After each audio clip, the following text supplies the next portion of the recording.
আসসালামু আলাইকুম।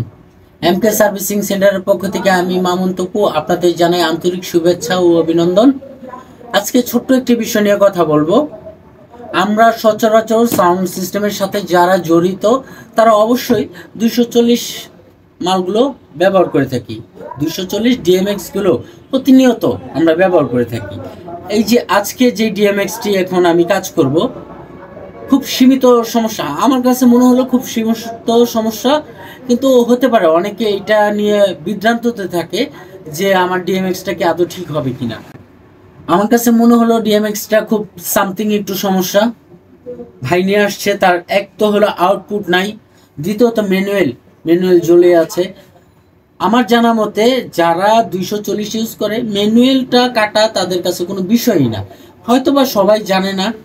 আমি এই কাজটার সাথে সাথে ওনাকে আমি করে দিতে পারতাম, কিন্তু ওনার আউটপুটে ঝামেলা আমারও ব্যস্ততার কারণে আমি জিনিসটা রাখিয়া দিলাম। রাখিয়া এখন কাজ করব। আমার মনে হলো আপনাদের সাথে একটু শেয়ার করে যে এই সমস্যাটা কিভাবে সমাধান হবে। এখন আমি দেখাবো ম্যানুয়ালটা, আপনারা বাসায় বসে বসে ম্যানুয়ালটাকে রিমুভ করবেন। প্রথমত রান, এই যে আমি রানে টিপ দিলাম, আপনাদের যদি একটু দেখাই। এই যে আমি প্রথমত রানে টিপ দিলাম, এই যে ম্যানুয়ালে টিপ দিলাম। এবার এই যে ডিলিট, জাস্ট শেষ। ওকে, আমি এখন বের হয়ে গেলাম। তো এখন আমার মূলত কাজ পার ঘন্টার আউটপুট এবার আসে কিনা দেখা। আমি এই যে রানে টিপ দিলাম, এই যে পেজ নিলাম, না এই পার ঘন্টার আউটপুট আসলে উনি বলছে যে আউটপুট নাই, আসলেই নাই। অনেক সময় হয় ম্যানুয়ালটা আপনার কেটে দেওয়ার পরে আউটপুটটা আসে, কিন্তু এটা জেনুইন ভাবে আউটপুটটা নেই। এই যে ওয়ান সিলেক্ট করা, রান এবং ওয়ান সিলেক্ট করা, কিন্তু কোনো প্রকারই এটার মধ্যে আউটপুট আসতেছে না। যার জন্য এটা আমার খুলতে হবে, এই ডিএমএক্সটা আমার খুলতে হবে। খোলার পরে আমি এখন সরাসরি আপনাদের দেখাবো যে এটা কিভাবে এটা ঠিক হয়। সাথে থাকবেন ইনশাল্লাহ। একটু ভিডিওটা লং হবে, তাতেও কিছু না, ভিডিওটা একটু লং হবে, তারপরও যথেষ্ট চেষ্টা করব শর্ট করার জন্য।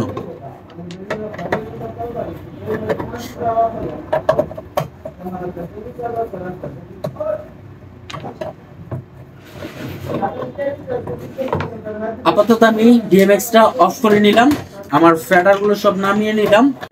আপনারা সবসময় সতর্ক থাকবেন, ডিএমএক্স যদি লাইন দেওয়া থাকে অবশ্যই অফ করে নেবেন। অফ করে নিয়ে যথাযথভাবে কাজ করবেন, ইনশাল্লাহ হবে। আচ্ছা, এই যে হলো আউটপুটের জন্য 448 পিনের একটি আইসি। মূলত এই আইসিটাই খারাপ হয়।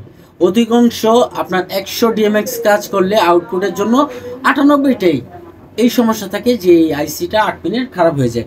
আমরা এখন এই আইসিটাকে অবশ্যই চেঞ্জ করব।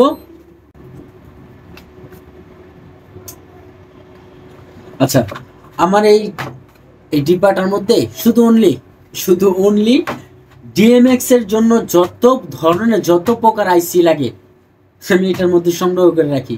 মার্কেটে নতুন জিনিসগুলো ভালো থাকে না, যার জন্য আমার সংগ্রহে রাখি। আচ্ছা, এই আউটপুটের আইসিটা হবে 75 17 6। এই হলো আপনার আউটপুটের আইসিটা। আশা করি যে আউটপুটের আইসিটা লাগাইলে ইনশাল্লাহ আপনার 98%ই মালগুলো রানিং হয়। দেখা যাক এটার ক্ষেত্রে কি হয়। আমার জানা মতে আউটপুটের আইসিটা চেঞ্জ করলে আদার্স সব কিছু ভালো থাকলে 98% মালই আমাদের রান হয়ে যায়। আপনারা সবসময় চেষ্টা করবেন যে আপনার ডিএমএক্সটা অফ করে সতর্কতাভাবে কাজটা করে দেওয়ার জন্য। আচ্ছা, হ্যাঁ, আমার ধারণায় সঠিক ছিল, আউটপুটের আইসিটা চেঞ্জ করলে হবে, সেটাই হলো।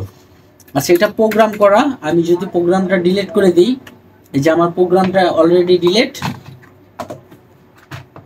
এখন আমার ফ্যাডারগুলো চেক করার পালা। হ্যাঁ,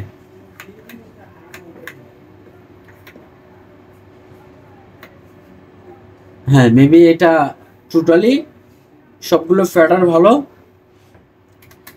এবং সবগুলো সুইচও মাশাআল্লাহ, সবগুলো সুইচও খুব ভালো কাজ করতেছে। আচ্ছা, আমি এটাকে অফ করলাম। তো আপনারা দেখতে পারলেন যে আপনার যখন ম্যানুয়াল আসবে, যখন আপনার ম্যানুয়ালটা এরকম অন করা থাকবে, ওই ক্ষেত্রে আপনি শুধু জাস্ট এই রানে টিপ দিবেন, ম্যানুয়ালে টিপ দিবেন এবং ডিলেট ক্লিয়ার টিপ দিবেন, আপনার ম্যানুয়াল চলে যাবে। চলে যাওয়ার পর আপনার যদি আউটপুট সমস্যা থাকে, আপনাকে আমি আপনাদের যেটা দেখাইলাম এতক্ষণ, জাস্ট এই যে 448 পিনের এই আইসিটা আপনারা চেঞ্জ করে দিবেন। 98% আপনাদের ডিএমএক্সটা ইনশাল্লাহ রান হয়ে যাবে। তো আজ এ পর্যন্তই, আশা করি আপনারা বুঝতে পারছেন। পরবর্তী ভিডিওতে আপনাদের এরকমই আরও কিছু কাজ দেখাবো।